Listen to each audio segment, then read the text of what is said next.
Assalamualaikum warahmatullahi wabarakatuh.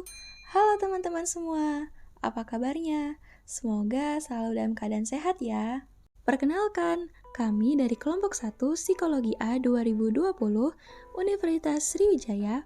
Pada kesempatan kali ini, tepatnya pada mata kuliah Blok 8 Psikologi Pendidikan, akan menjelaskan materi mengenai pemrosesan informasi, yaitu attention atau perhatian.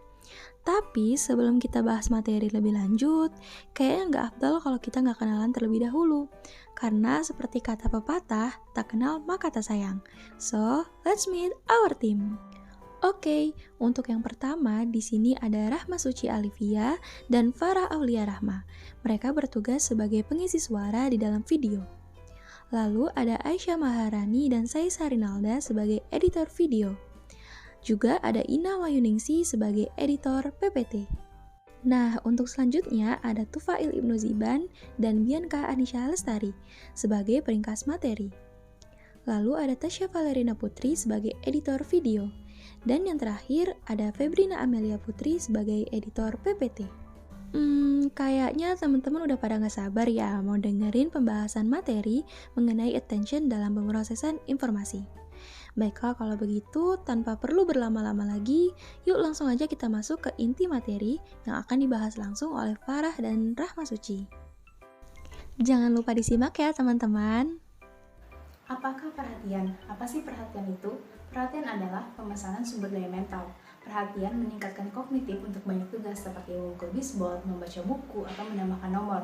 Perhatian sendiri terbagi menjadi beberapa jenis, yaitu yang pertama ada perhatian selektif. Nah, perhatian selektif ini berfokus pada aspek tertentu dari pengalaman yang relevan dan mengabaikan orang lain yang tidak relevan. Lalu yang kedua ada perhatian terbagi, yaitu konsentrasi pada lebih dari satu aktivitas sekaligus. Lalu yang ketiga ada perhatian eksekutif, mencakup perencanaan tindakan, mengalokasikan perhatian pada tujuan, deteksi kesalahan dan kompensasi, memantau kemajuan pada tugas-tugas, dan berurusan dengan kondisi baru yang sulit. Salah satu contoh perhatian terbagi adalah remaja yang multitasking, yang dalam beberapa kasus memerlukannya untuk membagi fokus ke lebih dari 3 hal. Salah satu aspek pendukung multitasking adalah ketersediaan perangkat elektronik. Multitasking menghadirkan perluasan informasi bagi remaja serta kekuatan otak untuk berbagi sumber daya pengolahan.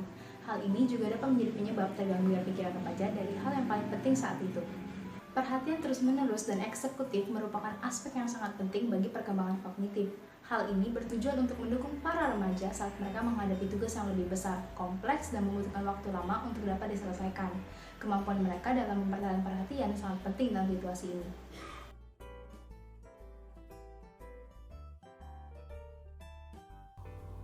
Halo semuanya, jadi di sini aku bakal ngejelasin mengenai materi perubahan perkembangan. Jadi, beberapa perubahan penting dalam perhatian terjadi selama masa kanak-kanak.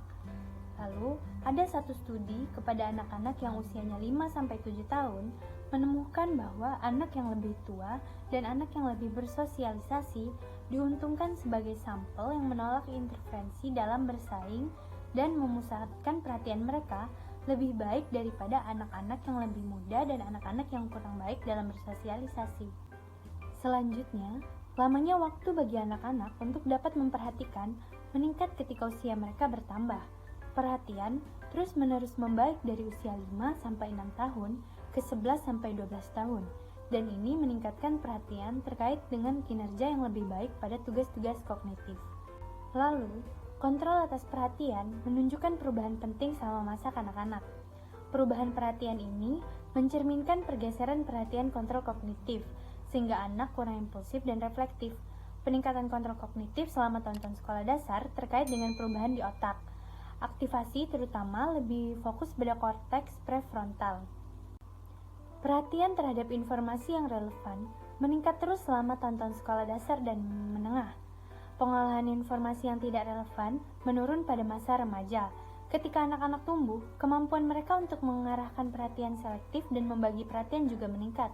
Anak dan remaja lebih baik daripada anak-anak muda pada tugas yang memerlukan pergeseran-pergeseran perhatian. Ada satu studi menunjukkan bahwa masalah perhatian di masa kecil terkait dengan kesulitan pemrosesan informasi pada masa remaja akhir.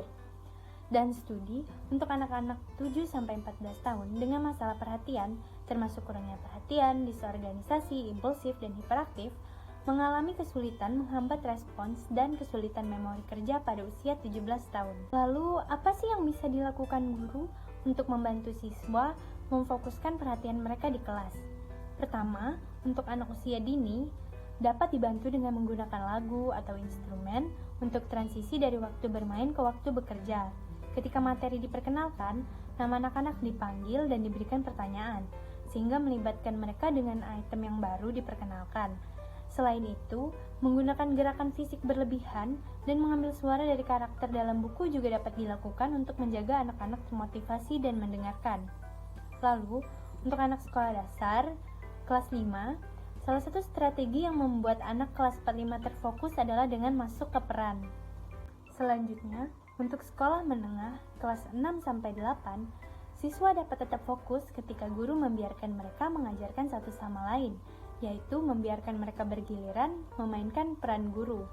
Lalu, untuk sekolah tinggi kelas 9-12, sekolah tinggi lebih fokus ketika mereka tahu bagaimana peristiwa dan informasi yang disajikan dalam kelas berhubungan dengan kehidupan mereka sendiri. Sekian pemaparan dari saya, terima kasih atas perhatiannya, semoga bermanfaat. Baiklah teman-teman, sekian pemaparan dari kami kelompok 1 mengenai materi pemrosesan informasi, yaitu attention. Terima kasih atas perhatian dari teman-teman semua. Kami mohon maaf jika ada kesalahan dan kekurangan dalam pembuatan video. Sebelum kami tutup video ini, kami ada sedikit pantun nih untuk Ibu Angel. Aroma parfum cherry begitu pekat, jika disemprot serasa menjadi ratu. Bu Angel cantik bagaikan malaikat, ditunggu nilai A-nya ya buat kelompok 1. Akhir kata, kami kelompok 1 pamit. Sampai jumpa. Jangan lupa like dan komennya ya. Wabillahi taufiq wal hidayah. Wassalamualaikum warahmatullahi wabarakatuh.